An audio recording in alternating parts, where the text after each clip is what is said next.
Hey there! Today, we are diving into how to use the Templetely to create a stunning portfolio template for Gutenberg.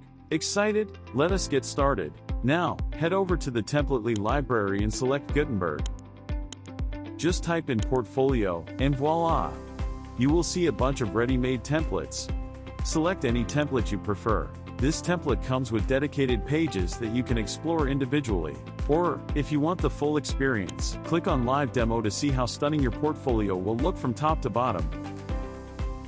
Once you have decided on this template, hit the Insert Full Site button. Enter your site title and site tagline, then click Continue. You will see a prompt window with some dependencies.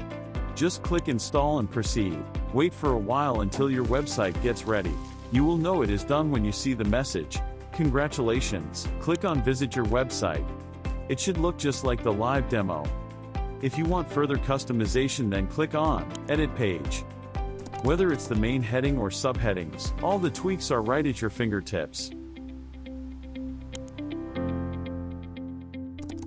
Once you are happy with the changes, do not forget to hit Save. If you want to customize the header and footer, then go to your WordPress dashboard. Install Templetely and go to Theme Builder. Here you'll get the header and footer section of the template you have used. Click on the Edit condition to check if the header and footer have been applied to the entire site. Once done checking, click on the Save and Close button. Next, for editing the header and footer, go back to the Theme Builder section.